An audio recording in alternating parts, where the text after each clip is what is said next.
So hello and welcome back मेरे देश के प्यारे भविष्यों 10th स्टैंडर्ड वालों। प्रीवियस वीडियो में हमने 10.1 एक्सरसाइज पूरी तरह से खत्म कर दी थी। इस बार बारी है एक्सरसाइज 10.2 की और ये पूरी एक्सरसाइज भी इसी एक वीडियो में खत्म कर देने वाले हैं। और स्टार्टिंग में तो कुछ लल्लू लल्लू से क्वेश्चंस हैं इस एक्सरसाइज में भी, बट जैसे जैसे हम आगे बढ़ेंगे कुछ मज़ेदार क्वेश्चंस आने वाले हैं और उन क्वेश्चंस को करके मज़ा आ जाएगा। मानो मेरी बात, थोड़ा सा डिफिकल्ट लगेगा आपको, लेकिन जैसे ही समझ में आ जाएगा ना, मतलब ढूंढोगे फिर एग्जाम में कि काश ये वाला क्वेश्चन आ जाता। काफ़ी मज़ेदार क्वेश्चंस हैं और इस मज़ेदार जर्नी पे चलने के लिए अपनी टेक्स्ट बुक, नोटबुक और पेन लेकर रेडी हो जाइए। एक एक क्वेश्चंस धीरे धीरे निपटाते जाएंगे, आज छोड़ना नहीं है, ठीक है? तो एकदम एनर्जेटिक हो जाओ, पूरी एनर्जी भर लो अंदर। और राजू, शाम, सब लोग रेडी हो जाओ रे, नोटबुक पेन लेके चलो स्टार्ट करते हैं एक्सरसाइज 10.2। और उसके पहले कुछ थियरीज डिस्कस करेंगे, राइट? थियरीज में क्या है कि जैसे कि एक सर्कल है, इस सर्कल के बाहर अगर हम कोई पॉइंट ले लें, ठीक है, तो इस पॉइंट से सर्कल को टच करते हुए दो टेंजेंट पॉसिबल हैं। कितने? दो। Exactly to. एग्जैक्टली टू का मतलब ये हुआ कि ना तो 2 से ज़्यादा ना तो 2 से कम। कहने का मतलब फिर से एक बार रिवाइज करवाऊं कि अगर एक पॉइंट है P जो सर्कल के बाहर लाई कर रहा है, तो उस पॉइंट से सर्कल पर एग्जैक्टली दो टेंजेंट पॉसिबल हैं, राइट? तो मान लो ये वाला एक टेंजेंट है मेरा, ये सर्कल को टच कर रहा है कहाँ पर? A पर। और दूसरा वाला टेंजेंट है वो सर्कल को टच कर रहा है कहाँ पर? B पर, ठीक है? तो ये दो टेंजेंट्स PA और PB पॉसिबल हैं। दूसरी चीज कि ये जो PA और ये जो PB है, ये दोनों लेंथ भी इक्वल होते हैं, ठीक है? तो ये दो थियरीज इंपॉर्टेंट है। There are exactly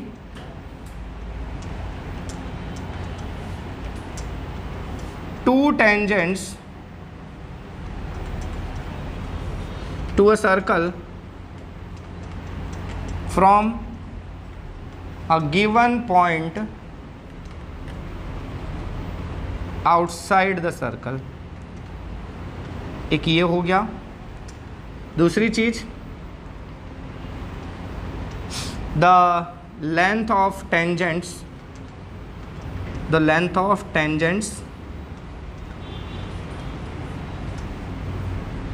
to a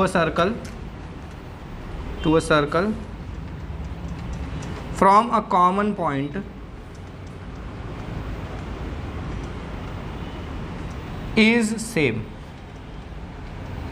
ठीक है? यानी कि यहाँ पर हमारा जो PA है और जो PB है, ये दोनों इक्वल होगा। ये थियरीज अपनी क्लियर हो गई तो आगे की पूरी एक्सरसाइज अपन को आसानी से समझ में आ जाएगी, ठीक है? और इसके साथ साथ कुछ बता दूं कि ये तो अपने को पता ही है कि अपन जो रेडियस बनाते हैं टेंजेंट को टच करता हुआ, वो कैसा होता है? टेंजेंट के परपेंडिकुलर होता है। ये अपन ने पिछले वीडियो में भी डिस्कस किया हुआ है, इसके रिगार्डिंग क्वेश्चंस भी किए हुए थे। तब चलते हैं एक्सरसाइज की ओर। एक्सरसाइज 10.2 में पहले क्वेश्चन में क्या बोला है? Question number 1, 2, 3 choose the correct option and give justification. तो पहला क्वेश्चन है, from point Q the length of the tangent to a circle is 24 centimeter and distance Q from the center is 25 centimeter. The radius of circle is। तो कोई एक circle है, ठीक है? बोला है कि एक पॉइंट है Q, ठीक है? वहाँ से एक टेंजेंट बना हुआ है सर्कल पे जिसका लेंथ है 24। तो Q कोई पॉइंट है मेरा बाहर, इस Q पॉइंट से यहाँ तक जो टेंजेंट बना हुआ है, इस टेंजेंट का लेंथ दिया हुआ है 24 सेंटीमीटर। फिर बोला है and the distance of Q from the centre is 25। Centre से इसका डिस्टेंस Q का 25 सेंटीमीटर दिया हुआ है, ठीक है? फिर क्या बोला अपन को? Find the radius of the circle is. Radius पता करना है, तो रेडियस ये वाला होगा हमारा। अब इसमें होता क्या है, मैंने बताया था कि रेडियस जो होता है टेंजेंट के कॉन्टैक्ट पॉइंट पर, वो उसके परपेंडिकुलर होता है। ये 90 डिग्री है, तो ये तुम्हारा कुछ राइट एंगल ट्राइंगल बनेगा। सेंटर को सपोज अपन नाम दे देते हैं O, ये Q था, इसको नाम दे देते हैं अपन P, ठीक है? तो उस हिसाब से देखा जाए, कौन सा ये क्वेश्चन फर्स्ट है ना हमारा, क्वेश्चन फर्स्ट, ओके, तो क्या हो जाएगा हमारा O Q square equals to, ये 1 मार्क्स का क्वेश्चन है, इसको कोई बहुत ज़्यादा डिटेल में लिखने की जरूरत नहीं है। O Q square equals to क्या हो जाएगा हमारा P Q square plus O P square. हमको ओ पी स्क्वायर चाहिए, तो ओ पी स्क्वायर हो जाएगा हमारा कितना, ये ओ क्यू स्क्वायर में पी क्यू स्क्वायर जाके माइनस हो जाएगा। What is O Q square, तो O Q is 25, so 25 square minus P Q, what is P Q 24, तो उसका भी स्क्वायर है तो 24 स्क्वायर हो जाएगा। ये होता है 625, ये होता है कितना 567, तो ये कितना आएगा 49 बालक। ओ पी कितना आएगा 7 आ जाएगा, तो रेडियस हो गया हमारा 7। क्वेश्चन नंबर 2 की बात करें तो सेकंड क्वेश्चन में बोला है इन फिगर 10.11 साइड में फिगर दिया हुआ है हमको, if T P and T Q are two tangents to a circle with centre O so that angle P O Q is 110 then angle P T Q is equal to. ओहो, एक theory और रह गई थी, ये theory भी जरूरी है करना। देखो अगर ये टेंजेंट है, टेंजेंट दो आ रहे हैं हमारे कॉमन पॉइंट से, तो ये जो एंगल होता है ये वाला, और इन दोनों के साथ जो रेडियस टच हैं, ये रेडियस जो एंगल बना रहे एक दूसरे के बीच में, ये आमने सामने वाले एंगल्स, ये एंगल से सप्लीमेंट्री एंगल्स होते हैं। ठीक है, ये मेरा सेंटर मैंने मान लिया ये है O, ठीक है, इसमें नाम दिया हुआ है ना, इसको क्या नाम दिया हुआ है, ये P नाम दिया हुआ है, इसको Q नाम दिया हुआ है, और ये T नाम दिया हुआ है। ठीक है, तो इसमें देखा जाए तो हमारे दो एंगल्स कौन से, एंगल POQ प्लस ये वाला POQ और ये हमारा PTQ, एंगल PTQ, दोनों का सम कितना होगा 180 होता है। इसके रिगार्डिंग प्रूफ करने के लिए भी एक क्वेश्चन आएगा हमको आगे, ठीक है, तब हम प्रूफ में उसको अच्छे से डिस्कस कर लेंगे। फिलहाल इस चीज़ को ऐसे ही डाइजेस्ट कर लो कि ये एक थियरी है कि ये आमने सामने वाले एंगल्स का सम कितना होता है 180 होता है। ठीक है, क्योंकि देखो यार वैसे भी समझो ना, ये 90-90 होता है ना, ये 90-90 होता है, तो दोनों मिला के 180 हो गया। क्वाड्रिलेटरल के चारों एंगल का सम कितना 360 डिग्री होता है, तो ये दोनों मिला के 180 है, तो ये दोनों मिला के भी तो 180 होने चाहिए, तो उस हिसाब से इन दोनों का सम 180 हुआ। ओके, अब इसमें हमको वैल्यू दी हुई है POQ की, कितना है हमारा 110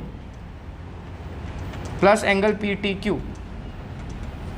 PTQ नाम लिखा है ना इन लोगों ने, PTQ लिखा है। ओके, तो यहाँ से एंगल PTQ कितना हो जाएगा हमारा, ये जाके माइनस हो जाएगा 180 माइनस 110 यानी कि 70, ये हो गया हमारा एंगल PTQ। चलते क्वेश्चन नंबर 3 की तरफ।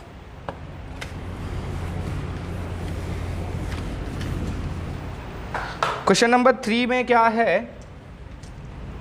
If tangents PA and PB from a point P to a circle with centre O are inclined to each other at an angle 80 then angle POA is equal to. इस बार भी same वैसा ही question है, but इस बार angle अलग दिया हुआ है अपन को।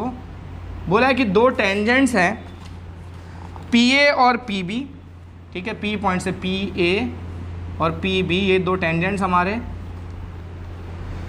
Are inclined to each other at an angle 80 degree, दोनों एक दूसरे के साथ 80 डिग्री पर इंक्लाइंड है, मतलब दोनों के बीच का एंगल 80 डिग्री है।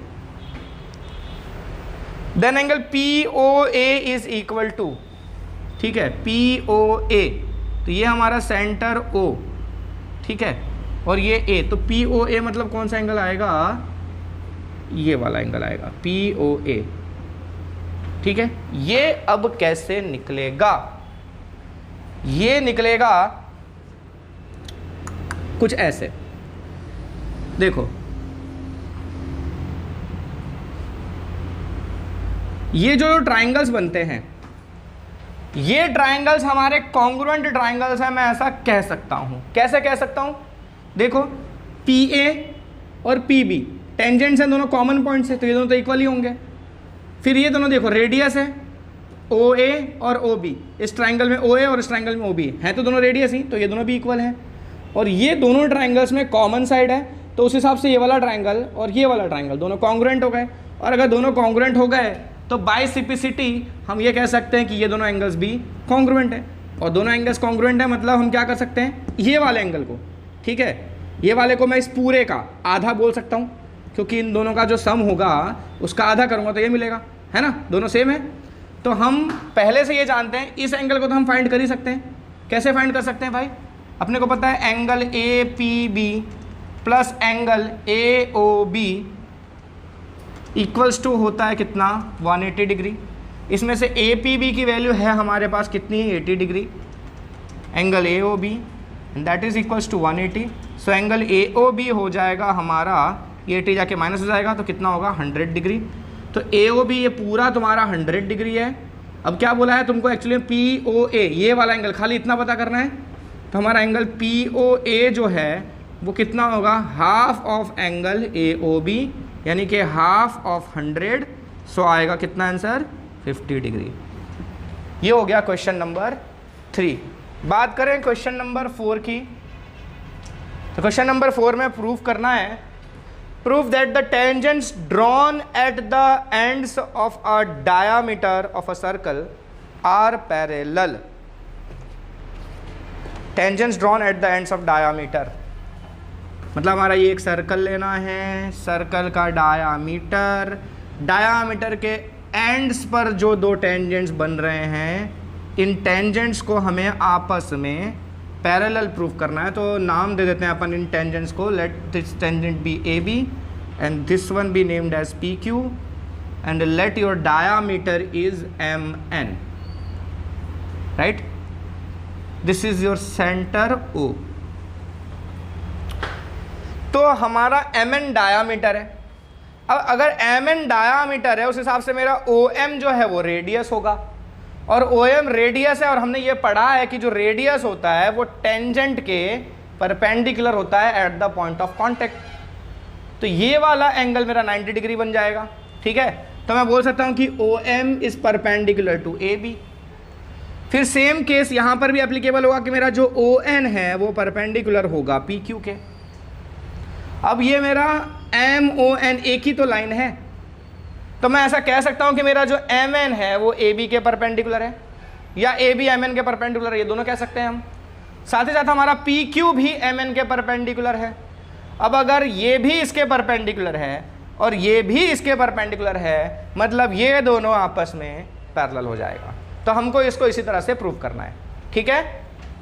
तो एज शोन इन फिगर, ये फिगर हम पहले से बना लेंगे और साइड में इतना लिख देंगे एज शोन इन फिगर, सामने वाले को सब समझ में आ जाएगा। पूरा डिटेल में एक्सप्लेन करने की जरूरत नहीं है उसको कि this is tangent, this is tangent, this is centre, ठीक है। इतना लिख दोगे सामने वाले को समझ में आ जाएगा, ओके। तो as shown in figure, right, M N is perpendicular to A B, ठीक है। Also M N is perpendicular to P Q. M N जो है हमारा ए बी के भी परपेंडिकुलर है और एम एन जो है हमारा पी क्यू के भी perpendicular, right. A B P Q दोनों के परपेंडिकुलर है एम एन। तो this is 1, this is 2। So we can say from 1 and 2 A B is parallel to P Q. Reason क्या लिखोगे, lines perpendicular to same line, lines perpendicular to same line are parallel to each other. ये एक theorem होता है, ये हमने 9th में भी यूज़ किया था।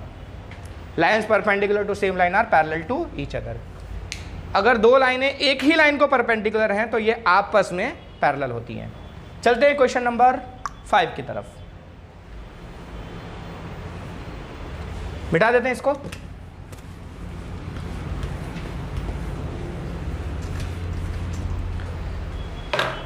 क्वेश्चन नंबर 5 में क्या बोला है, prove that the perpendicular at the point of contact to the tangent of a circle passes through the centre. बोला है कि अगर एक टेंजेंट के परपेंडिकुलर तुमने कोई एक लाइन सेगमेंट बनाया है, कहाँ पर, पॉइंट ऑफ कॉन्टैक्ट पे।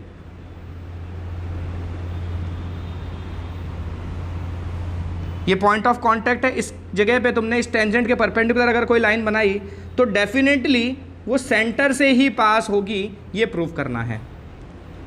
तो ये हमने टेंजेंट को नाम दे दिया सपोज पी क्यू, और सेंटर को नाम दे दिया हमने ओ, इसको नाम दे दिया हमने एम, ठीक है। तो लेट लिखो यहाँ पर, लेट ओ एम नहीं, ओ एम नहीं लिखो, पहले लिखो let O be the centre. यहां क्या करना है हमको, प्रूव ये करना है कि जो परपेंडिकुलर होगा इस पॉइंट ऑफ कांटेक्ट पे वो डेफिनेटली सेंटर से जाएगा।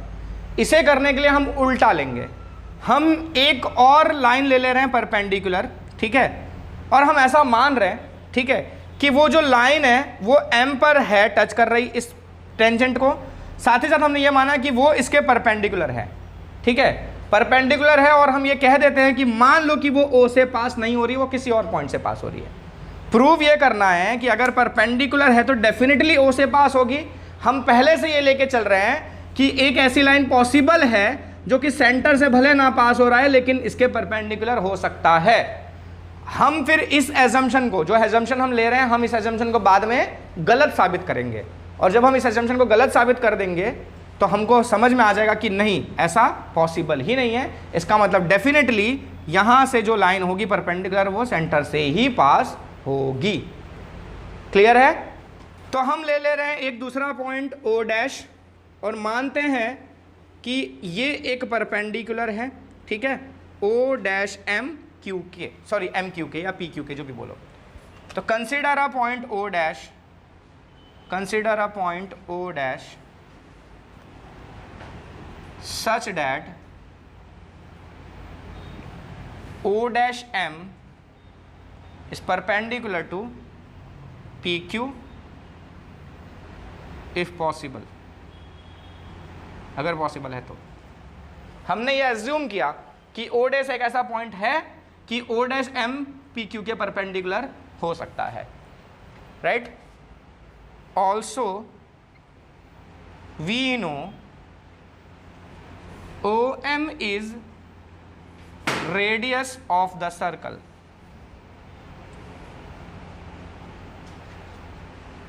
अब ये जो OM है हमारा, वो OM हमारा रेडियस है सर्कल का, तो रेडियस तो डेफिनेटली परपेंडिकुलर होता है PQ के। मतलब अगर आप सेंटर से कोई लाइन लाओगे पॉइंट ऑफ कांटेक्ट पे तो वो इसके परपेंडिकुलर होती है। ये थ्योरम का यूज करना है। प्रूव क्या करना है कि अगर इसके परपेंडिकुलर है तो सेंटर से पास होगी। हम यूज क्या कर रहे हैं कि अगर कोई सेंटर से आ रहा है तो इसके परपेंडिकुलर होगा, ठीक है। ये भी थ्योरम है जो हम यूज कर रहे हैं, उसको यूज करके हमें इसके कन्वर्स को प्रूव करना है, यानी कि इसके उल्टे वाले को प्रूव करना है, ठीक है। तो हमको ये पता है कि OM रेडियस है, देयरफॉर OM जो है वो डेफिनेटली परपेंडिकुलर होगा PQ के, ठीक है। सेंटर से आ रहा है तो परपेंडिकुलर ही होने वाला है। तो OM PQ के परपेंडिकुलर है, और ऊपर तुमने यहां पर एज्यूम किया हुआ है कि O डैश M भी PQ के परपेंडिकुलर है। अब यहां अगर देखा जाए from figure it is evident, clearly दिख रहा है हमको फिगर से। क्या दिख रहा है? दैट OMQ जो है वो O डैश MQ जो है वो OMQ के अंदर आने वाला एंगल है। दिख रहा है क्या? O डैश MQ, ये वाला जो एंगल है मेरा, वो OMQ का एक छोटा सा हिस्सा है। ये मेरा OMQ है और ये मेरा O डैश MQ है। तो ये जो एंगल है इस पूरे के अंदर एक पार्ट है ना, ये पूरा एंगल ये प्लस ये होगा, ये वाला एंगल इसका एक पार्ट है ना। तो फिगर से ये क्लियरली पता चल रहा है that angle O dash MQ is a part of angle OMQ। So our assumption, तो हमने जो एज्यूम किया हुआ है, क्या एज्यूम किया हुआ है कि एंगल O डैश MQ भी 90 डिग्री होगा। ये रॉन्ग एजम्पशन है। क्यों रॉन्ग एजम्पशन है? अरे भाई आपका OMQ 90 डिग्री है और O डैश MQ आपका इस 90 के अंदर आ रहा है, मतलब 90 से छोटा ही होगा। और आपने एज्यूम क्या कर लिया कि भाई O डैश MQ परपेंडिकुलर है, तो आपका एजम्पशन रॉन्ग हो गया, ठीक है। तो अगर आपका एजम्पशन रॉन्ग हुआ इसका मतलब ये हुआ कि O डैश MQ परपेंडिकुलर नहीं है, ठीक है। तो हम यहाँ से लिख सकते हैं डायरेक्टली। अब क्या, जो हमारा क्वेश्चन का स्टेटमेंट है, क्या कि ये line perpendicular to the tangent at the point of contact, perpendicular, ये दिख रहा है स्क्रीन में, a line perpendicular to the point of contact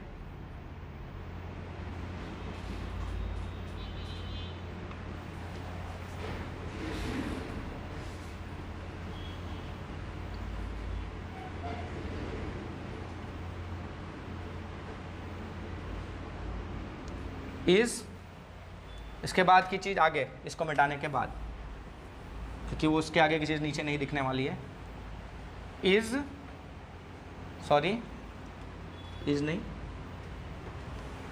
passes through the centre, centre से ही पास होगी।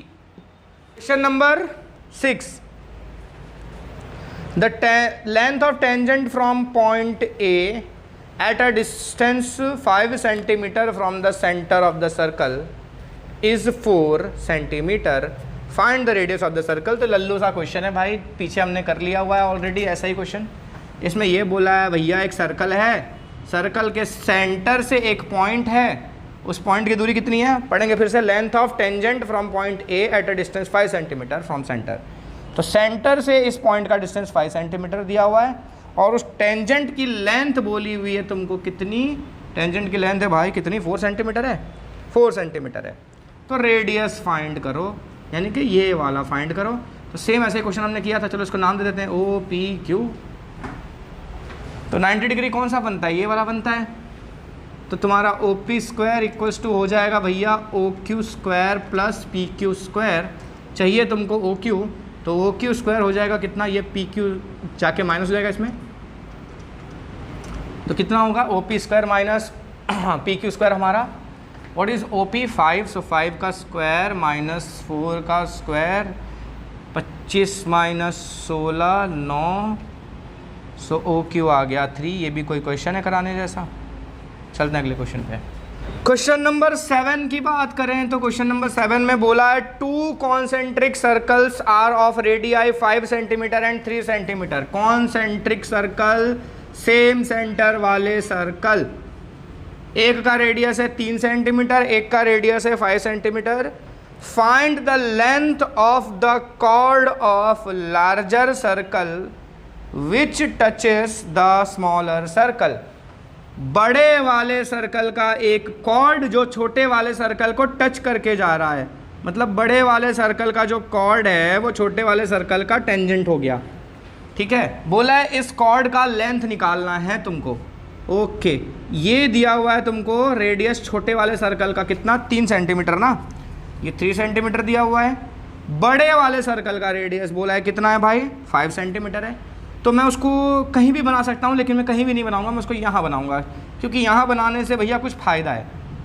क्या फ़ायदा है, देखो ये वाला जो रेडियस है इस कॉर्ड के परपेंडिकुलर हो जाएगा, क्योंकि ये कॉर्ड इस वाले सर्कल के लिए टेंजेंट है, राइट।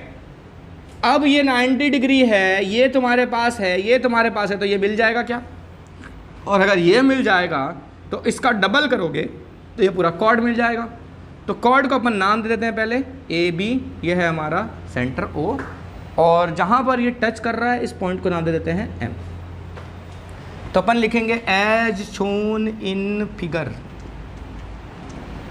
फिगर में क्या है भैया, ट्राइंगल ओ एम बी,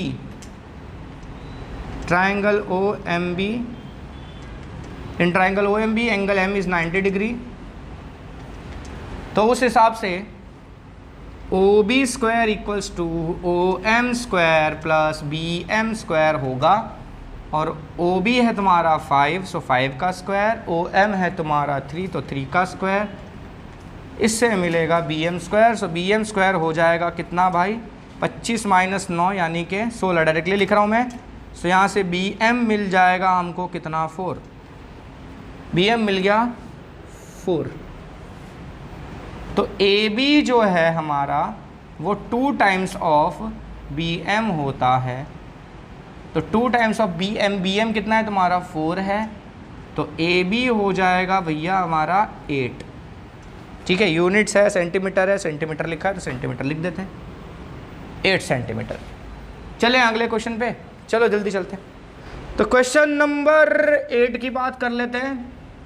क्या बोलता है 8? Quadrilateral ABCD is drawn to circumscribe a circle, see figure 10.12 figure दिया हुआ है हमको। Prove that AB plus CD equals to AD plus BC। तो ये थोड़ा डायग्राम बनाने में दिक्कत आती है, कोई बात नहीं, मैंने पेंटिंग में बहुत कंपटीशन जीते हैं। ऐसा ही है ना भाई, थोड़ा सा टेढ़ा हो जाएगा, कोई बात नहीं। अब ये एक्स्ट्रा निकाल दो क्योंकि इन लोगों ने नहीं दिया है भाई, वैसे एक्स्ट्रा रहेगा तो भी कोई प्रॉब्लम नहीं है, पर जितना टेक्स्ट बुक ने बनाया है उतना बना लेते हैं, ज़्यादा हीरो बनने की ज़रूरत नहीं है। क्वाड्रिलेटरल का नाम है भाई ABCD, कुछ ऐसे है। ओके, पॉइंट्स भी दिए हुए हैं, टच किए हुए। ये पॉइंट है हमारा P, ये पॉइंट है हमारा Q, ये पॉइंट है हमारा R और ये वाला पॉइंट है हमारा S। प्रूव करना है AB plus CD is equal to AD plus BC, यही होगा। ओके, अब ये चाहे देखो ये एक इम्पॉर्टेंट कंडीशन भी है, ये कई क्वेश्चंस में हमको यूज़ में भी आ सकता है, कुछ क्वेश्चन हमको बना के दिए जा सकते हैं और वहाँ पर हमको यही चीज़ यूज़ भी करने में आ सकती है। तो यहाँ तो हम एज ए क्वेश्चन कर रहे हैं प्रूव करने के लिए, बट ये भी याद रखना ये रिलेशन कैसा है। रिलेशन आमने सामने की साइड्स, ये दोनों का सम इन दोनों के सम के बराबर होता है हमेशा, ये भी एक तरह का थ्योरम ही है। ठीक है, इसको प्रूव भी करना है। ठीक है, तो ये याद रहेगा ना कंडीशन, AB प्लस CD आमने सामने। अगर एक क्वाड्रिलेटरल सर्कमस्क्राइब कर रहा है सर्कल को, मतलब ये कि सर्कल क्वाड्रिलेटरल के अंदर आ रहा है, क्वाड्रिलेटरल के हर साइड को टच करता हुआ एक सर्कल बना है। इस केस में क्वाड्रिलेटरल के आमने सामने की साइड्स का सम और बाकी दो आमने सामने साइड्स के सम बराबर होते हैं। तो चलो अब इसको प्रूव कर लेते हैं। प्रूव करने के लिए कुछ चीज़ें, बारीक चीज़ें ध्यान रखनी है, क्योंकि इसमें होता क्या है कि हम कुछ इक्वेशंस लिखेंगे आमने सामने और उसमें क्या अगर इधर उधर कर दिया हमने तो उसमें कंफ्यूज हो जाते हैं बच्चे। वो कंफ्यूजन ना हो इसलिए एक छोटा सा तरीका बताऊंगा, उस हिसाब से आपको चलना है। ठीक है, सबसे पहले हम शुरू करते हैं इस पॉइंट से A से। अब देखो यहाँ A से दो टेंजेंट्स निकल रहे हैं, एक AP और एक AS। क्या ये दोनों टेंजेंट्स इक्वल होंगे? ऑफ कोर्स इक्वल होंगे। कॉमन पॉइंट से जो टेंजेंट्स निकलते हैं वो इक्वल होते हैं। देख रहे हो, मैं पूरा नहीं ले रहा हूँ, मैं खाली इतना ले रहा हूँ, AP और AS। ठीक है, तो हम लिख रहे हैं यहाँ पर AP इक्वल्स टू AS। ठीक है, रीजन क्या लिखोगे? Tangents from common point, tangents from common point. Common point से निकलने वाले टेंजेंट्स इक्वल होते हैं, हर टेंजेंट इक्वल नहीं होता। इसको मैं नाम दे रहा हूँ इक्वेशन 1, राइट। अब AP इक्वल्स टू AS लिखा है तुमने। अब दूसरा देखो B पे चलो, B से लिखेंगे हम BP इक्वल्स टू BQ। हम ना ऐसा लिख सकते हैं BP इक्वल्स टू BQ, या हम ऐसा भी लिख सकते हैं BQ इक्वल्स टू BP। क्यों ये दोनों इधर उधर लिखें तो कोई फर्क थोड़ी पड़ जाने वाला है, कोई फर्क नहीं पड़ता है। लेकिन इस केस में फर्क पड़ सकता है। कैसे फर्क पड़ सकता है? ध्यान दो, आपको प्रूव करना था क्या? AB plus CD, AB plus CD एक तरफ रखना है और एक तरफ ये दोनों रखना है। ठीक है, तो AB आपका कब बनेगा? जब आप AP में PB यानी कि BP, इसको इन दोनों को ऐड करोगे तो AB बनता है। ठीक है, तो यहाँ आपने AP लेफ्ट साइड में लिखा है ना, तो AP में कौन ऐड होने वाला है? BP ऐड होने वाला है, तो BP को भी लेफ्ट में लिखो। इधर इधर वाले ऐड होंगे और इधर इधर वाले हमको ऐड करने रहेंगे। ठीक है, तो ये खास ध्यान रखना लिखते टाइम। ठीक है, AP के नीचे कौन सा लिखोगे आप? BP। तो यहाँ पर लिखेंगे हम BP इक्वल्स टू BP के बराबर कौन सा वाला है? BQ। तो इस तरह BQ लिख देते हैं। This is equation 2। रीज़न इसका सेम ऊपर वाला ही है, जो ऊपर वाले का रीज़न लिखा है आपने। अब B के बाद कहाँ पहुँचते हैं अपन? C वाले पॉइंट पे। तो C वाले पॉइंट पर भी दो टेंजेंट्स इक्वल मिलेंगे अपन को, CQ और CR। तो मैं ऐसा लिख सकता हूँ CQ इक्वल्स टू CR, या फिर मैं CR इक्वल्स टू CQ ऐसा भी लिख सकता हूँ। कौन सा लिखूँ मैं? CQ इक्वल्स टू CR लिखूँ या CR इक्वल्स टू CQ लिखूँ? सोचो कौन सा लिखूँ, बताओ बताओ जल्दी बताओ। अरे देखो, आपका BQ में आप क्या ऐड करोगे तो BC बनेगा। आपको BC लाना है ना यहाँ पर। BQ में कौन सा ऐड करोगे तो BC बनेगा? BQ में CQ ऐड करोगे है ना, बी क्यू में सी क्यू ऐड होना चाहिए तब बी सी बनेगा। तो आपने इसमें बी क्यू कहाँ लिखा है, राइट साइड लिखा है, तो बी क्यू में ऐड करवाना है ना, तो सी क्यू को कहाँ लिखोगे, बी क्यू साइड करवाना है इसलिए राइट साइड, यानी कि आप ये वाला नहीं ये वाला लिखोगे, ठीक, ताकि सी क्यू राइट में मिले, राइट। तो यहाँ पर हम लिखेंगे क्या, C R equals to C Q, इसको नाम दे रहे हैं इक्वेशन 3, रीजन वही है same, tangent from common point. अब अपन पहुँच रहे हैं कौन से, चौथे वाले वर्टेक्स पे यानी कि डी पे। यहाँ से आपको रिलेशन मिलेगा क्या, D R equals to D S, या आप लिख सकते हो D S equals to D R, right.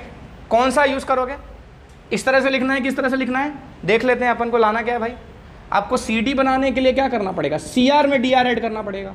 C R किधर लिखा आपने, लेफ्ट में लिखा है राइट में लिखा हुआ है, सी आर आपका लेफ्ट में लिखा हुआ है, तो डी आर भी आप लेफ्ट में लिखोगे, मतलब D R equals to D S इस तरह से लिखोगे। क्लियर है, पक्का। यह है इक्वेशन 4, रीजन सेम ऊपर वाला, ठीक है। तो ये 4 इक्वेशन मिल गई, अब सारा काम हो गया, इतना कर दिया, जग जीत लिया, ठीक है। एडिंग 1 2 एंड 3 4 सब सारे के सारे ऐड कर देते हैं अपन, 1 2 3 एंड 4, देखो क्या होगा, लेफ्ट वाले सब ऐड हो जाएंगे, राइट वाले सारे ऐड हो जाएंगे। तो चलो लिखते हैं अपन, A P plus B P plus C R plus D R equals to यहाँ पर सारे A S plus B Q plus C Q plus D S. अब देखो क्या बन रहा है, ए पी और बी पी ऐड होंगे, ए पी और बी पी ऐड होंगे तो क्या बनेगा, इसके नीचे का दिखेगा कि नहीं दिखेगा, दिख जाएगा। चलो तो ए पी और बी पी ऐड करके क्या बनाया मैंने, ए बी बना दिया। सी आर और डी आर किधर है भाई, सी आर और डी आर, ये रहे सी आर और डी आर, इनको ऐड करेंगे क्या बनेगा, सी डी बन जाएगा, है ना। इन दोनों की जगह लिख दिया मैंने ए बी, और इन दोनों की जगह लिख दिया मैंने क्या, सी डी इक्वल्स टू, अब इधर देख लो, ए एस में क्या ऐड करोगे आप, बी क्यू ऐड करोगे क्या, ए एस इधर है बी क्यू इधर है, क्या ये दोनों ऐड होने वाला है, नहीं होने वाला है भाई। ए एस में क्या ऐड होगा, डी एस ऐड होगा, देखो ए एस और डी एस ऐड होकर क्या देंगे आपको, ए डी देंगे, तो उन दोनों की जगह लिख दिया मैंने ए डी, और ये दोनों देखो बी क्यू और सी क्यू, बी क्यू और सी क्यू ऐड होकर क्या देंगे, बी सी देंगे, राइट। तो A B plus C D equals to A D plus B C आ गया, यही प्रूव करना था आपको। तो जब ये अप्रोच लेके चलोगे ना तो एक भी बार कहीं भी कंफ्यूजन नहीं आएगी, पहली ही बार में आंसर आ जाएगा, ठीक है। वरना क्या होता है, रेंडमली कुछ भी लिखना चालू कर देते हैं बच्चे, फिर इसी में खेलते खेलते छोड़ के लास्ट में ये लिख देते हैं, पकड़ा जाते हैं, सारे मार्क्स काट ले जाते हैं, चोरी के मार्क्स तो कटेंगे ना, ठीक है। चलते हैं अगले क्वेश्चन पे।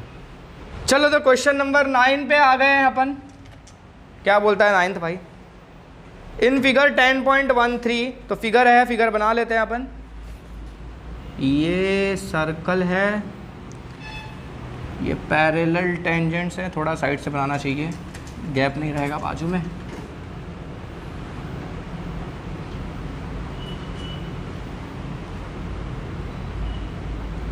ठीक है,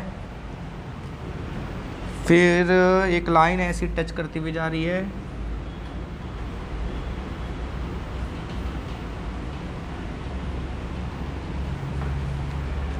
फिर यहाँ से सेंटर से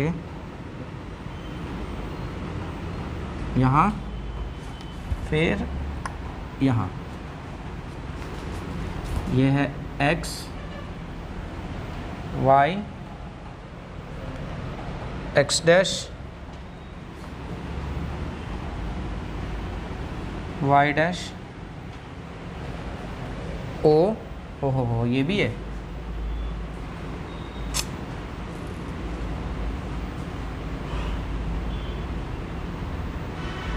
P Q, ये है हमारा C, ये है B, ये है A। In figure 10.13 xy and x dash y dash are two parallel tangents to a circle with center O। Circle का सेंटर है O, और ये दोनों पैरेलल टेंजेंट्स हैं। And another tangent A B with point of contact C, एक दूसरा tangent है A B जो सी पॉइंट पर इस सर्कल को टच कर रहा है, ये कॉन्टेक्ट पॉइंट है हमारा। Intersecting X Y at A, X Y को ए पर इंटरसेक्ट कर रहा है और एक्स डैश वाई डैश को बी पर इंटरसेक्ट कर रहा है। Prove that angle A O B is 90, ये वाले एंगल को 90 डिग्री प्रूव करना है। तो ये थोड़ा क्वेश्चन दिमाग लगाने वाला है। तो इस क्वेश्चन में करना क्या बच्चों, देखो सबसे पहले हम ये O को C से ज्वाइन कर देंगे। क्यों ज्वाइन करना है, इसको ज्वाइन करने से कुछ फ़ायदा है। देखो ये वाला जो टेंजेंट को टच कर रहा है यहाँ 90 डिग्री बन रहा है आपका, और देखो ये वाला भी 90 डिग्री बन जाएगा क्योंकि ये रेडियस है और टेंजेंट के कॉन्टैक्ट पॉइंट पर जाके छू रहा है, तो ये भी 90 डिग्री होगा। अपन ये दो ट्राइंगल्स उठाएंगे, इन दो ट्राइंगल्स में ये और ये एंगल को अपन इक्वल प्रूव कर देंगे क्योंकि दोनों ट्राइंगल्स कॉन्ग्रुएंट होंगे, तो ये दोनों एंगल्स इक्वल प्रूव हो जाएंगे। सिमिलरली अपन ये दो ट्राइंगल्स उठाएंगे, इन दोनों ट्राइंगल्स के ये दोनों एंगल्स को प्रूव करेंगे, फिर चारों एंगल्स का सम लेंगे 180। देखो मान लो मैंने इसको बोल दिया x, तो ये भी मेरा हो जाएगा क्या x, ये मैंने बोल दिया y, तो ये भी क्या हो जाएगा मेरा y। ठीक है, अब सब मिला के x प्लस y कितना होगा आपका 180 होगा, तो 2x plus 2y equals to 180 होगा। तो x प्लस y कितना होगा 90 होगा। तो देखो ये भी x था, ये भी x था, ये y था और ये y था, तो ये x और ये y हुए ना दोनों मिला के, तो x प्लस y कितना आ रहा है आपका 90 आ रहा है। तो ऐसे हम इसको प्रूफ कर देंगे। ठीक है, अब बाकी कामकाज शुरू करते हैं। जिसको शॉर्टकट में नहीं समझ में आया वो चलो डिटेल में। तो सबसे पहले अपन करेंगे जॉइन OC, राइट। अब लेंगे अपन दो ट्राइंगल्स, इन ट्राइंगल कौन सा OAP एंड ट्राइंगल OAC। ये दोनों ट्राइंगल्स हमारे कैसे होंगे, कॉन्ग्रुएंट होंगे। कैसे कॉन्ग्रुएंट होंगे, अरे भैया देखो AP इक्वल्स टू AC है, इसका AP और दूसरे वाले का AC, ये दोनों इक्वल है। फिर OP और OC इक्वल है। कैसे इक्वल हैं भाई, दोनों रेडियस हैं। ठीक है, रीज़न भी लिख लो, रेडियस। यहाँ क्या लिखोगे, टेंजेंट्स फ्रॉम कॉमन पॉइंट। फिर OA दोनों में कॉमन है, OA equals to OA, common side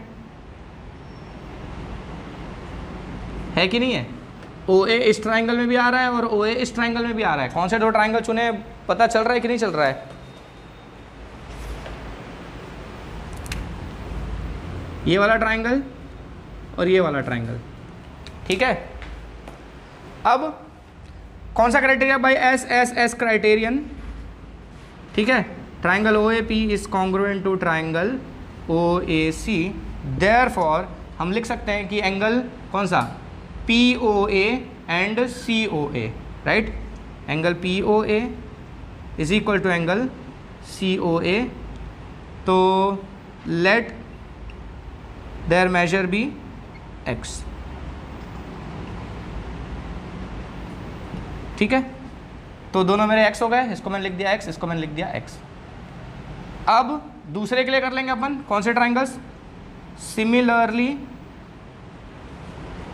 triangle, कौन सा ट्राइंगल, इसको प्रूव करने की जरूरत नहीं, अपन डायरेक्टली भी लिख सकते हैं। कौन सा ट्राइंगल OQB। ठीक है, ये वाला ट्राइंगल और ये वाला ट्राइंगल कौन सा OCB, right. Triangle OQB and triangle is congruent to triangle OCB। ये दोनों ट्राइंगल्स हमारे कॉन्ग्रुएंट हो जाएंगे SSS से। क्यों, ये इसके बराबर होगा, दोनों रेडियस, ये कॉमन साइड दोनों में, और ये tangents from common point BC और BQ दोनों इक्वल होंगे, तो दोनों ट्राइंगल्स कॉन्ग्रुएंट हो जाएंगे। अगर आपको डिटेल में लिखना है तो लिख सकते हो, कोई प्रॉब्लम नहीं है। उस हिसाब से angle QOB is equal to angle COB, दोनों सेम हो जाएंगे हमारे।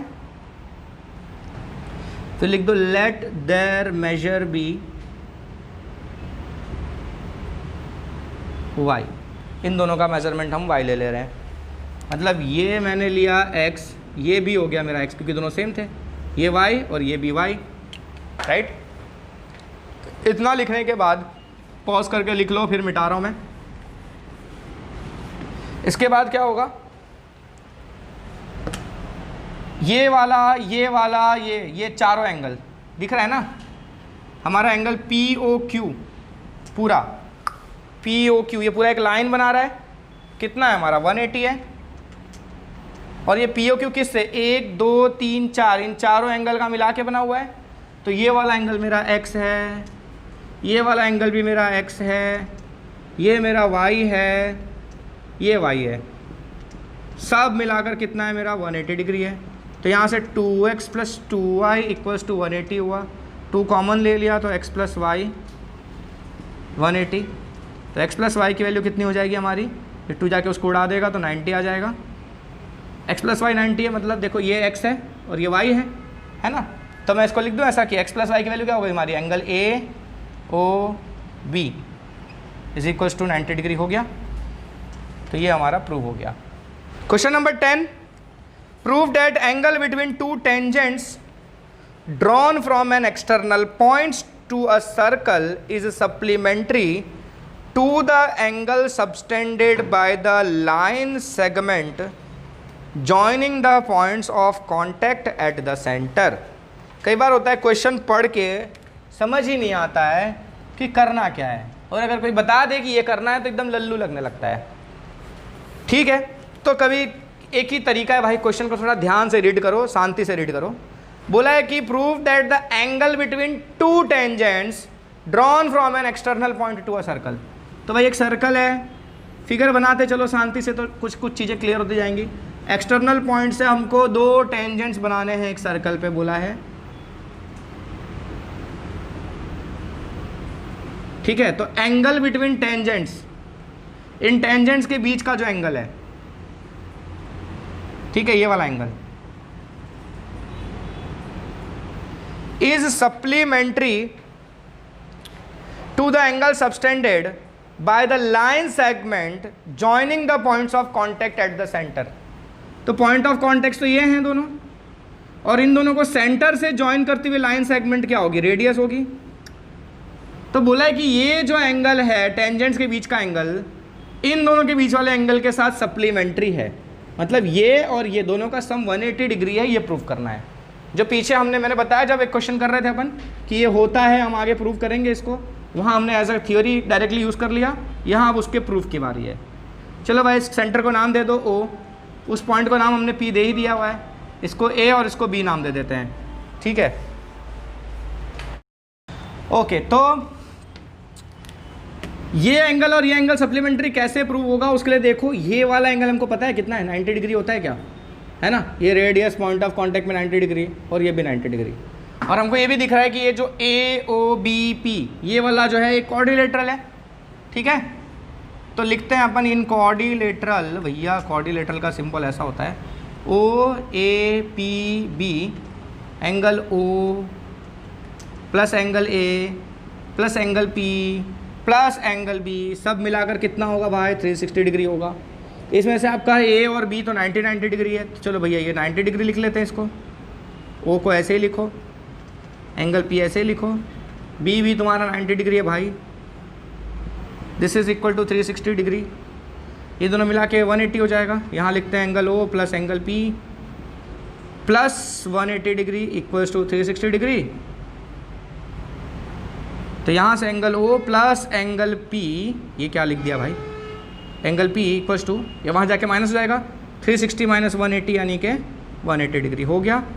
तो हम कह सकते हैं, क्वेश्चन का स्टेटमेंट लिख सकते हैं कि angle between two tangents is supplementary to the angle formed by joining the line segments to the points of contacts. ठीक है, चलते हैं अगले क्वेश्चन पे। क्वेश्चन नंबर 11 में बोला है prove that the parallelogram circumscribing a circle is a rhombus। Parallelogram circumscribing a circle is a rhombus। तो पहले एक ऊपर क्वाड्रिलेटरल सर्कमस्क्राइब कर रहा था सर्कल को, उसका क्वेश्चन हमने किया था AB plus CD equals to AD plus BC। तो वैसे ही देख लो, ये सर्कल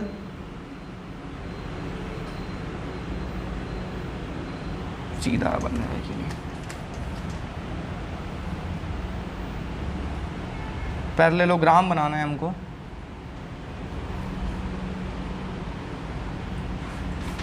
तो ये पैरेललोग्राम बन गया हमारा, नाम दे देते हैं इसको ABCD।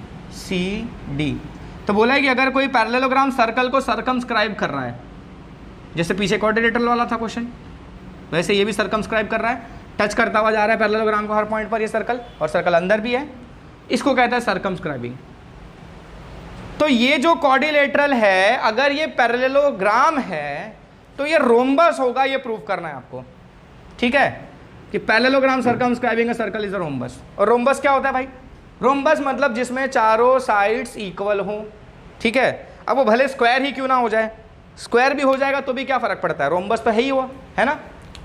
तो कुल मिला के अपन को प्रूव कैसे करना है, कैसे इसको लेके चलेंगे, तो ठीक इसके पहले अभी थोड़ी देर पहले एक हमने क्वेश्चन किया था जिसमें बताया था कि A B plus C D equals to A D plus B C होता है, ठीक है। आप चाहो तो वो डायरेक्टली लिख सकते हो, बट मैं ये सजेस्ट करूंगा अगर छोटा क्वेश्चन है, 2 मार्क्स का ऐसा क्वेश्चन पूछ लिया गया, तो आप डायरेक्टली यहाँ से स्टार्ट करोगे कि भाई A B plus C D equals to A D plus B C होता है, और इसके आगे का स्टेप स्टार्ट कर दोगे, ठीक है।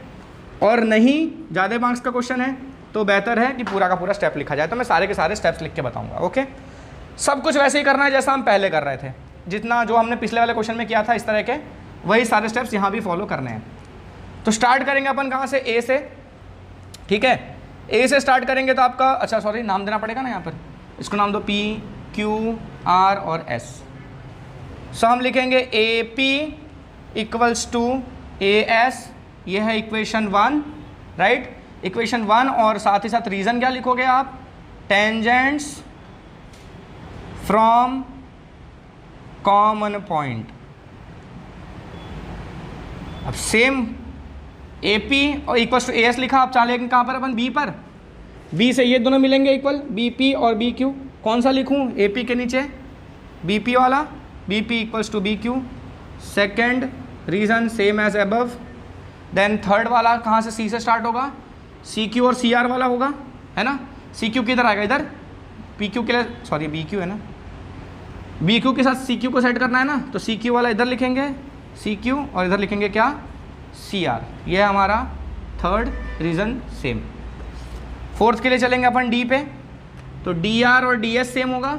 डी आर कहाँ लिखेंगे, सी आर के नीचे, सी आर की तरह इस तरफ है, तो यहाँ लिखो डी आर, और दूसरा वाला हमारा डी एस। ये हो गया हमारा 4। लिख देंगे अपन एडिंग 1 2 3 एंड 4, क्या मिलेगा, ये सारे साइड ऐड हो जाएंगे आपके, A P plus B P plus C R plus D R, और यहाँ होगा आपका A S plus B Q plus C Q plus D S. तो ये A P plus B P क्या देगा हमको, ए बी देगा, सेम टू सेम पिछले वाले क्वेश्चन की तरह ही है जैसा मैं बता रहा था। C R plus D R क्या देगा, सी डी देगा हमको। फिर A S plus D S, कहाँ A S plus D S, इसको लिखेंगे अपन कितना, ए डी प्लस ये वाला B Q plus C Q यानी कि बी सी, राइट। यहाँ तक तो सेम टू सेम वही हो गया, यानी वही क्वेश्चन रिपीट किया है अभी तक हमने, नया कुछ नहीं किया है। अब जो नया करना है वो यहाँ से शुरू करेंगे, ठीक है। नए में ये करना है कि भाई पहले तो डस्टर से मिटा देना है, ठीक है, ये वाला तुमको नहीं मिटाना है, मैं मिटाऊंगा, ओके। अब एक्चुअली में प्रूफ क्या करना था कि चारों साइड से सेम है, तभी तो रोम्बस प्रूव होगा। क्वेश्चन में ये बताया गया है पहले से कि भाई साहब ये पैरेललोग्राम है, सिर्फ क्वाड्रिलेटरल होता तो यहाँ तक सही आता, साथ साथ ये भी बोल दिया गया कि ये पैरेललोग्राम है। अब भाई पैरेललोग्राम है, इसका मतलब quadrilateral A B C D अगर पैरेललोग्राम है, इज अ पैरेललोग्राम, देयरफॉर मैं ऐसा बोल सकता हूँ कि मेरा ए बी जो है वो सी डी के बराबर होता है, क्योंकि पैरेललोग्राम में ऑपोजिट साइड्स इक्वल होती हैं कि नहीं होती हैं, होती है ना। तो A B equals to C D हो गया, और हमारा A D equals to B C हो जाएगा, राइट। ये दोनों भी इक्वल होंगे। यहाँ आप देख रहे हो क्या है, A B plus C D, और ए बी और सी डी दोनों सेम ही है ना। तो इस इक्वेशन में इसको क्या नाम दूँ, मैं 4 तक हो चुका था, इसको नाम दो इक्वेशन नंबर 5, ठीक है। ये इसको नाम दे देते हैं अपन 6, इसको नाम दे देते हैं अपन 7। तो फ्रॉम 5 6 एंड 7 क्या किया 5 6 और 7 के लिए अपन ने, जहाँ सी डी है, देखो सी डी और ए बी दोनों सेम है ना, तो मैं सी डी की जगह ए बी लिख सकता हूँ, राइट, पक्का। और यहाँ देखो ए डी और बी सी में आपका क्या सेम है, ए डी और बी सी दोनों सेम है, तो ये बी सी को मैं ए डी लिख दूंगा, चलेगा। इससे क्या होगा, देखो इसमें A B plus C D था, तो सी डी की जगह लिख दिया मैंने ए बी, तो ये मेरा ए बी, और सी डी की जगह फिर से मैंने लिख दिया A B equals to A D plus B C था, तो ए डी मैंने ऐसे रहने दिया, ये जो बी सी है AD के बराबर है, तो मैंने BC को भी लिख दिया AD। तो यहाँ से क्या हो जाएगा आपका 2AB equals to 2 times AD, 2 cancel हो गया, तो मिलता है क्या हमारा AB इक्वल्स टू AD। कहाँ है भाई AB? ये AB AD के बराबर आ गया है ना। इससे क्या साबित हो रहा है भाई? क्या साबित हो रहा है? अरे अपन को ये पता है कि AB और CD आपस में इक्वल हैं, और अभी ये प्रूव हुआ कि ये वाला इसके भी बराबर है। तो ये तीनों आपस में सेम हुए कि नहीं हुए? हुए कि नहीं हुए? ये दोनों सेम है पैरेललोग्राम के हिसाब से, और यहाँ हमने प्रूव कर दिया कि AB और AD इक्वल है, राइट। तो AB AD के भी बराबर है और AB इसके भी बराबर है, तो ये तीनों आपस में बराबर हुए। ये रमेश सुरेश भाई हैं, और ये महेश जो है ये भी रमेश का भाई है, तो रमेश महेश सुरेश तीनों भाई हो गए। अरे भाई, और ये वाले भाई साहब के सामने जो है ये भी तो इक्वल हैं, तो इसके सामने वाला ये इक्वल है और ये तीनों आपस में इक्वल हैं, यानी ये चारों के चारों इक्वल हो गए। हुए कि नहीं हुए? पक्का हुए। तो ये क्या है हमारा, इसको नाम दे दो इक्वेशन नंबर 8। तो अब यहाँ से हम लिखेंगे फ्रॉम 6, 7 एंड 8। कैसे 6, 7 एंड 8? 6 में क्या बोला है? ये दोनों इक्वल हैं। 7 में क्या बोला है? ये दोनों इक्वल हैं। और 8 में क्या बोला है? ये दोनों इक्वल हैं। तो तीनों इक्वेशन मिलाने के हिसाब से चारों के चारों इक्वल हो जाएंगे, यानी कि AB equals to BC equals to CD equals to AD, therefore quadrilateral ABCD is a rhombus. ये हमारा प्रूव हो गया। तो प्रश्न नंबर 12 है ट्राइंगल ABCD, यानी कि फिगर है, इसमें भी फिगर बनाना पड़ेगा भाई। ये क्वेश्चन थोड़ा बड़ा जाएगा, वैसे कॉन्सेप्ट बहुत सिंपल सा है, कॉन्सेप्ट समझ लोगे तो खुद भी कर सकते हो। पहले मैं कॉन्सेप्ट ही एक्सप्लेन करूंगा, जिसको कॉन्सेप्ट समझ में आ गया पॉज करो और सॉल्यूशन खुद करो, और जिसको नहीं समझ में आया भाई साथ में चलो, क्या फ़र्क पड़ता है। तो ऐसा कुछ दिया हुआ है, ट्राइंगल ABC, सेंटर है हमारा O, यहाँ से D तक की लाइन खींची गई है। ये CD का मेज़रमेंट है 6 सेंटीमीटर, DB का मेज़रमेंट है 8 सेंटीमीटर। ठीक है, अब पढ़ते हैं क्वेश्चन में क्या लिखा है। A triangle ABC is drawn to circumscribe a circle of radius 4 centimetre. Radius 4 centimetre है, मतलब ये OD तुम्हारा 4 सेंटीमीटर है भैया। फिर क्या बोला है? Such that the segments BD and DC into which BC is divided by the point of contact D are of lengths 8 centimetre and 6 centimetre. ये इस तरह से बना है कि BC को इसने 2 सेगमेंट्स में डिवाइड किया हुआ है, BD और CD। उनके मेजरमेंट्स कुछ ऐसे हैं कि CD 6 सेंटीमीटर का है और BD आपका 8 सेंटीमीटर का है। ओके भैया, मान लिया। Find the sides AB and AC। AB और AC का मेजरमेंट आपको पता करना है, ठीक है। तो ये क्वेश्चन इतनी आसानी से सॉल्व नहीं होने वाला, इसमें लगाने पड़ेगी थोड़ी खोपड़ी और थोड़ा पुराने कुछ कॉन्सेप्ट्स, ठीक है।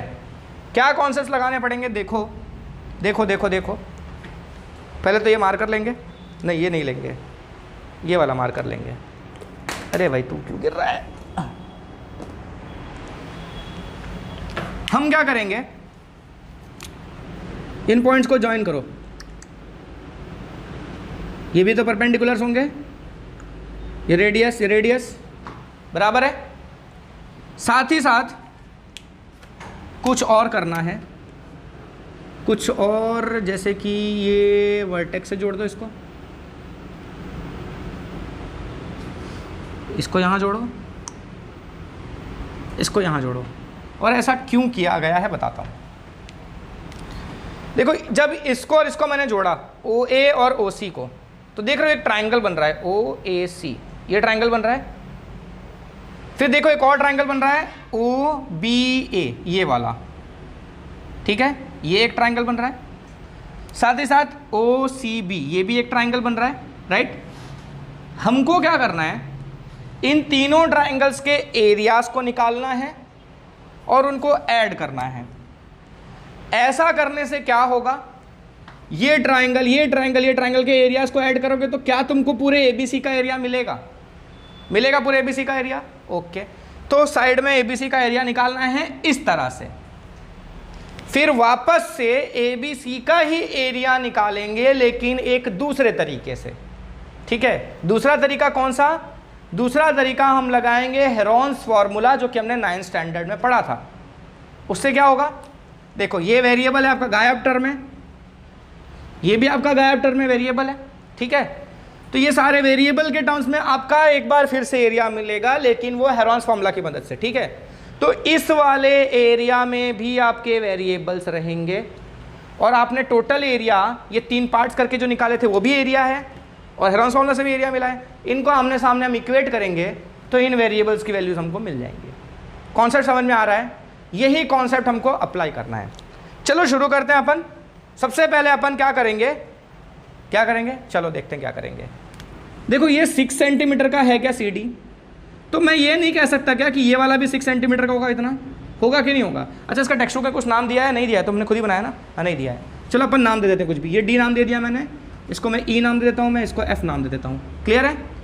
तो देखो जितना आपका CD है बच्चों उतना ही आपका CF होगा, क्योंकि टेंजेंट्स फ्रॉम कॉमन पॉइंट है कि नहीं है? पक्का? ओके, तो CD इक्वल्स टू आपका CF है। ठीक है, तो ये 6 सेंटीमीटर का है तो ये भी 6 सेंटीमीटर का हो जाएगा, यानी कि CF हो गया आपका 6 सेंटीमीटर। ये लिखना है, लिखो, कोई प्रॉब्लम नहीं है, नहीं लिखोगे तो भी। ये BD और BE आपका इक्वल होगा, right? BD equals to BE होगा आपका, तो BE कितना हो जाएगा? BD 8 है तो BE भी तो 8 हो जाएगा, राइट? ओके, अब इन दोनों के लिए तो कुछ भी नहीं है, इनका कोई माँ बाप नहीं है भाई, तो चलो इनको कुछ बोल दो, इसको कुछ नाम दे देते हैं अपन। इसको दे देते हैं सपोज X। तो ये वाला कितना होगा ये बताओ? ये X होगा तो क्या ये भी X होगा? A से ही तो आ रहे दोनों टेंजेंट्स, तो ये X है तो ये वाला भी X है। तो अपन लिखेंगे late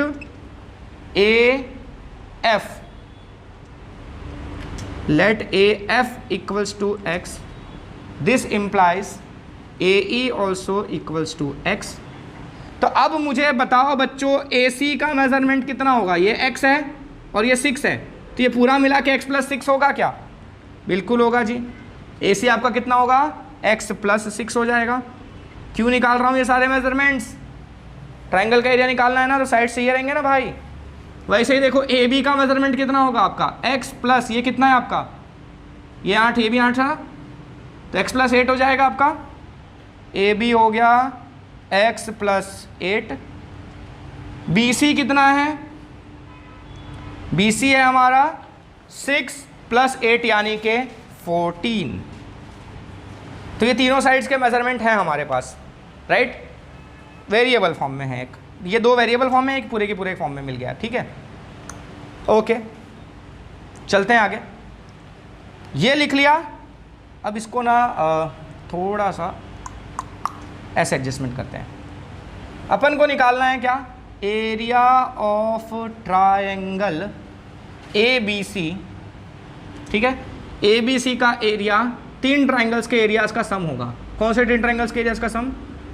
area of AOC plus AOB plus area of AOC हो गया, AOB हो गया, तो COB, यानी कि BOC बोलो, COB बोलो, जो भी हो, ये वाला। ठीक है, एक ट्राइंगल, 2 ट्राइंगल और 3 ट्राइंगल जो ब्लू लाइन से बन रही है ट्राइंगल्स। ठीक है, इस और इस ट्राइंगल को ऐड करेंगे तो अपन को पूरे ABC का एरिया मिलेगा, राइट? ओके, AOC के एरिया का फॉर्मूला क्या है आपका? AOC कैसे निकालेंगे? AOC ये है ना AOC, देखो ये एल्टीट्यूड है और ये बेस है, हाफ बेस इंटू हाइट से मिलता है क्या फॉर्मूला? तो हाफ बेस कितना है भाई? ये AC है, और हाइट कितना है आपका? OF है। तो बेस का लेंथ कितना दिया है? X + 6 है ना, तो half of X + 6 base into height OF, और OF का मेजरमेंट कितना है? जो रेडियस है ना, ये तो कितना मेजरमेंट है उसका? 4 है। ओके, प्लस दूसरा वाला ट्राइंगल कौन सा है? AOB। इसका कैसे मिलेगा? हाफ ऑफ दिस है ना, ये base into height, base into height. ठीक है, तो बेस कितना आपका? X + 8 है, तो half of X + 8 into height कितना है आपका, वही OE यानी कि रेडियस 4 सेंटीमीटर।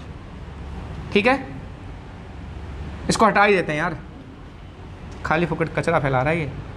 AF और AE x ऐसा लिखो, प्लस अब BOC का एरिया चाहिए हमको, तो हाफ ऑफ BOC का बेस कितना है, ये BC कितना है 6 + 8 यानी कि 14, और वही हाइट रेडियस यानी कि 4।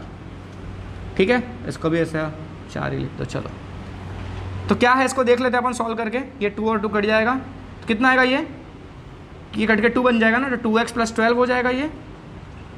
वैसे ये भी कट जाएगा तो ये कितना हो जाएगा 2x + 16। वैसे ये भी कट जाएगा तो कितना हो जाएगा, ये 28 हो जाएगा। तो 2x + 2x कितना हो गया टोटल 4x, 12 + 16 कितना होगा 28 होगा, और 28 + 28 कितना हो जाएगा 56 हो जाएगा।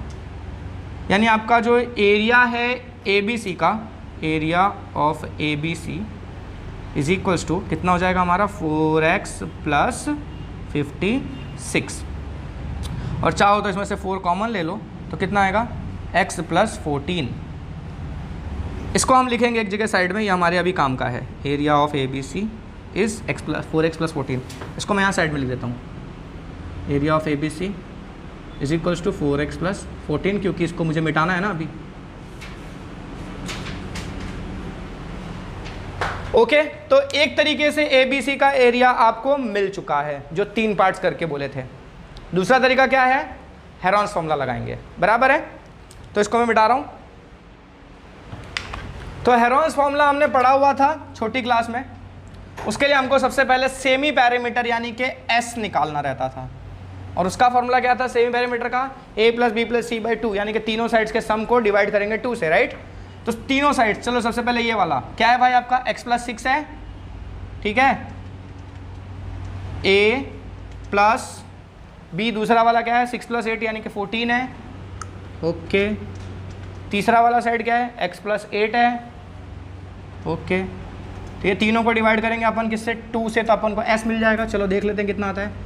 x + x कितना होगा भाई 2x, 6 + 14 कितना होता है 20, 20 + 8 28, डिवाइड बाई 2, 2 कॉमन निकाल के काट देंगे तो कितना आएगा x + 14। ये आ गया आपका s, राइट।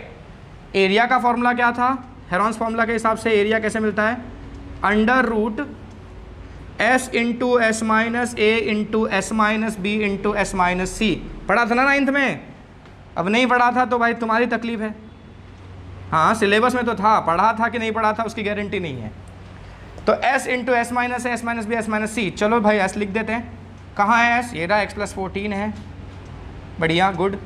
s - a कैसे लिखेंगे, चलो x + 14 में से कोई भी a ले लो यार, चलता है। वैसे तो a के सामने वाले को ये बोलते हैं, पर ठीक है कोई प्रॉब्लम नहीं है, सारे सेट ही हो जाने वाले हैं। s - a करेंगे तो 14 में से एक बार ये माइनस होगा, राइट, ठीक है।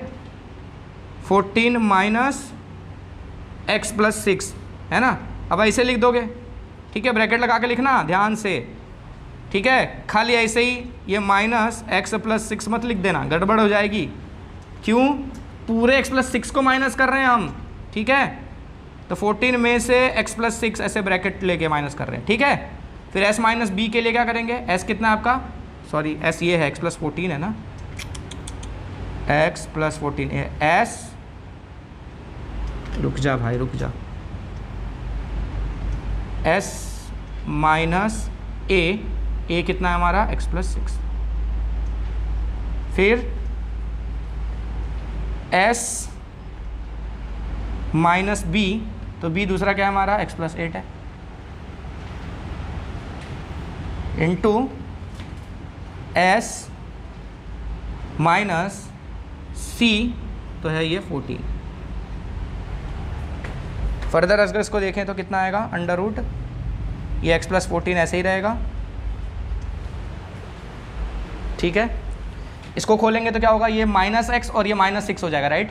तो x और -x तो कट गया, 14 - 6 कितना आएगा हमारा 8 आएगा। चलो इसको उड़ा दिया, 8 कर लिया। ये भी खुलेगा तो ये -x और ये -8 हो जाएगा, तो x और -x कैंसिल होके 14 - 8 कितना आएगा हमारा 6 आएगा। इसका क्या होगा, ये खुलेगा तो 14 - 14, तो 14 कैंसिल होकर क्या बचेगा खाली x बचेगा। तो ये आ गया area of ABC Heron's formula के हिसाब से, ठीक है। और एरिया ऑफ ABC हमने पहले इस हिसाब से भी निकाल रखा हुआ है, ठीक है। अब बारी क्या है, दोनों को सामने सामने इक्वेट करने की, ठीक है। दोनों ABC के ही तो एरिया हैं, तो दोनों इक्वल ही तो होंगे, राइट। तो 4 times x plus 14 equals to ये वाला इसके बराबर है, यानी कि under root x plus 14 into 8 into 6 into x। मैंने अभी इसको सॉल्व नहीं किया, जानबूझ के नहीं किया, क्योंकि फिर इधर उधर काटना ही है। अच्छा, क्या करेंगे अपन, ये तो रूट में है, ये तो होल नंबर है, चलो दोनों साइड स्क्वायर कर देते हैं। तो इधर स्क्वायर करेंगे तो 4 का स्क्वायर हो जाएगा कितना, 16, और ये हो जाएगा कितना, x प्लस 14 का स्क्वायर, और इसका क्या होगा, खाली रूट हट जाएगा, राइट। 8 6x, तो ये x प्लस 14 का स्क्वायर है और ये एक x प्लस 14 है, एक एक उड़ा देंगे तो 16 टाइम्स x प्लस 14 बचेगा हमारा, राइट। अच्छा, और भी कुछ उड़ रहा है, कटेगा, बिल्कुल कटेगा। देखो ये 8 है, 8 2 जार 16 हो जाएगा, 2 है 3 जार 6 हो जाएगा, राइट। तो यहाँ x प्लस 14 बचा, और यहाँ क्या बचा आपका, 3x बचा, है ना, राइट। 3x बचा। अब ये x वहाँ ले लेंगे अपन, तो 3x माइनस x कितना हो जाएगा, 2x इक्वल्स टू 14, तो x इक्वल्स टू कितना आ गया, 7 आ गया। x 7 आने का मतलब ये हुआ कि आपका सारा काम हो गया। कैसे हो गया, अरे यही तो गायब था, ये 7 हो गया, तो AB का मेजरमेंट मिल जाएगा आपको, ठीक है। अरे ऐसे नहीं मिलेगा भाई, रुक जा, हाँ AB कैसे मिलेगा आपको, x प्लस 6 था आपका AB, सॉरी AB नहीं, AC है ना, ये AC कितना है हमारा, x प्लस 6, तो व्हाट इज x, 7 और 6 तो कितना होगा, 13 हो जाएगा। और हमारा AB वाला जो है, AB कितना है हमारा, x प्लस 8, तो 7 प्लस 8 यानी कि 15, यही दोनों तो पता करना था। तो हो गया ये क्वेश्चन, थोड़ा सा लंबा था लेकिन था easy. Last question, question number 13 है, prove that opposite sides of a quadrilateral circumscribing a circle subtend supplementary angles at the center of the circle। मतलब किसी क्वाड्रिलेटरल के जो ऑपोजिट साइड्स हैं, और वो भी क्वाड्रिलेटरल कौन सा, जो सर्कल को सर्कमस्क्राइब कर रहा है, तो मतलब हमारा ये एक सर्कल और ऐसा हमारा कोई भी एक क्वाड्रिलेटरल है,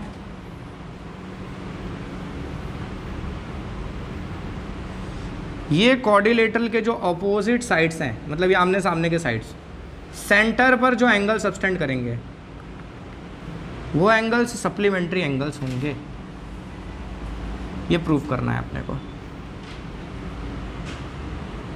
चलो क्वाड्रिलेटरल्स को नाम दे देते हैं अपन, ABCD, ओके। तो प्रूफ क्या करना है अपन को, इस सेंटर को नाम दे देते हैं O, angle AOB plus angle COD equals to 180 degree अपन को प्रूफ करना है, ठीक है। अपन ये दोनों को भी कर सकते थे, चलो पर अपन ने ये दोनों चुन लिया है, ठीक है। अब इसमें बच्चों थोड़ा सा दिमाग ये लगाना है कि आपको करना ये होगा, कहाँ गया मार्कर भाई, तो हम करेंगे ये कि देखो यहाँ से एक यहाँ पे परपेंडिकुलर ड्रॉ कर लो, और यहाँ से यहाँ परपेंडिकुलर ड्रॉ कर लो। ये दो ट्राइंगल्स को कॉन्ग्रुएंट प्रूफ करेंगे, जिसकी वजह से ये दो एंगल्स इक्वल प्रूफ हो जाएंगे। सेम सबके लिए करना है, यहाँ भी परपेंडिकुलर ड्रॉ किया, यहाँ भी परपेंडिकुलर ड्रॉ किया, सबको नाम दे देते हैं PQRS, ठीक है। ये सब 90-90 डिग्री पे बनेंगे, ठीक है। Draw OP perpendicular to CD, OQ perpendicular to BC, OR perpendicular to AB and OS perpendicular to AD। 4 perpendiculars draw किए। क्यों किए, इससे करने से क्या होगा, दो दो ट्राइंगल्स हमको मिलने वाले हैं। देखो एक ये वाला ट्राइंगल हमारा, राइट, और दूसरा हमारा ये वाला ट्राइंगल, ऐसे यहाँ दो यहाँ दो यहाँ दो, ऐसे ही मिलेंगे, राइट। अच्छा, वो तो बाद में करेंगे। सबसे पहले अपन यहाँ पर कुछ एंगल्स को नाम दे देते हैं। कैसे नाम दे देते हैं? देखो इस वाले एंगल को मैं नंबरिंग कर रहा हूँ 1, ये वाला एंगल मेरा इतना, इसको मैं दे रहा हूँ नंबर 2, ये है मेरा 3, ये है मेरा 4, ये है 5, ये है 6, ये 7 और ये 8, यानी टोटल 8 एंगल्स आपके हो गए। ठीक है, पक्का? 2 ट्राइंगल चुन रहे कौन कौन से? ये वाला POC और QOC लिखेंगे, in triangle POC and triangle QOC। धीरे धीरे चीज़ें क्लियर होंगी, समझ में आ रहा है, दिमाग में क्वेश्चंस हो रहे होंगे कि क्यों ये 2 ट्राइंगल्स चुन लिए, क्यों ऐसा कर दिया। अभी धीरे धीरे पता चल जाएगा, जैसे जैसे आगे क्वेश्चन होगा अपने आप क्लियर होता जाएगा। तो ये दोनों ट्राइंगल्स में ये CP देख रहे हो, CP और CQ इक्वल होगा, right? CP equals to CQ। क्यों? Tangents from common point. फिर CO दोनों में सेम है, CO equals to CO common side. फिर OP इक्वल्स टू OQ होगा। क्यों होगा भाई OP इक्वल्स टू OQ? क्योंकि दोनों रेडियस हैं एक ही सर्कल के, रेडियाई है ना, OP रेडियस है और OQ भी रेडियस है। तो हमारे ये दोनों ट्राइंगल्स कौन से 2 triangles? Triangle OPOC is congruent to triangle QOC, राइट? दोनों कॉन्ग्रुएंट हो गए, तो बाय CPCT हम लिख सकते हैं, क्या लिख सकते हैं कि ये दोनों एंगल्स इक्वल हैं। कौन से? Angle 2 is equal to angle 3, है ना? अब बाकी सबको अलग अलग प्रूव करने की जरूरत नहीं है, सिमिलरली लिख दो, सिमिलरली। अच्छा यहाँ लिखते हैं, इसको मिटा देते हैं क्योंकि वो समझ रहे हो दिखेगा नहीं।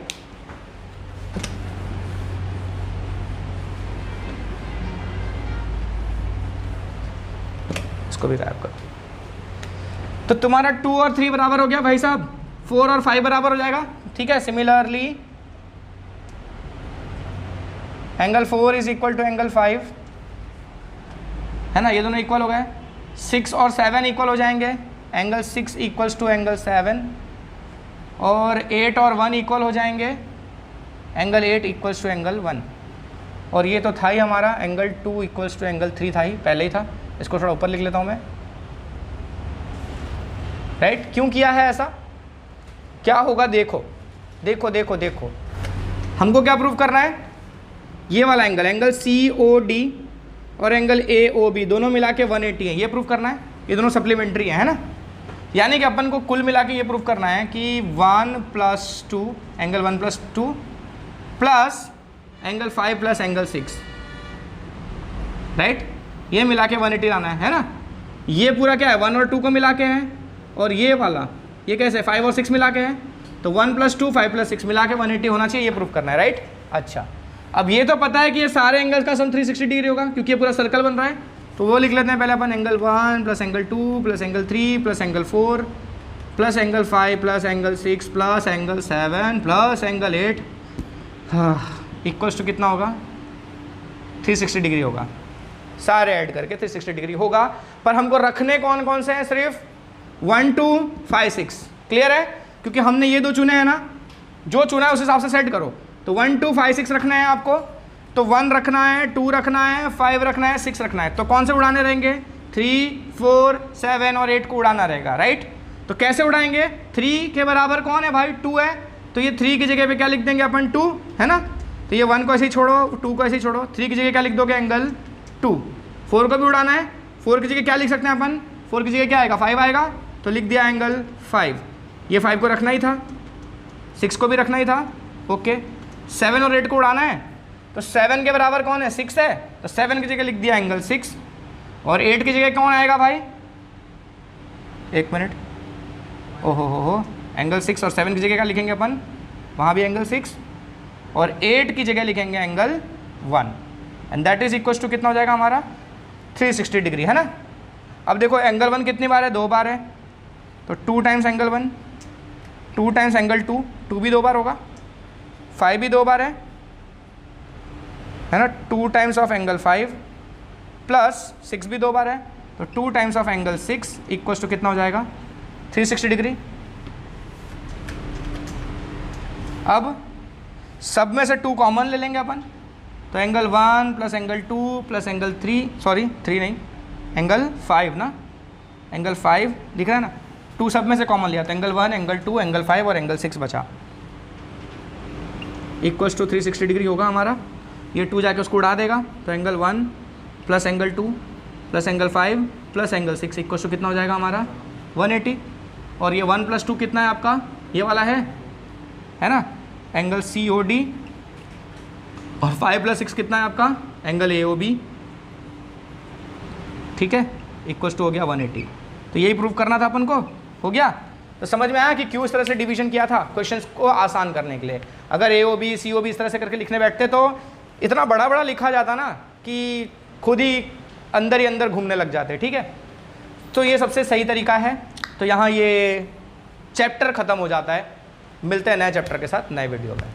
तब तक के लिए tata bye bye, see you and जय हिंद।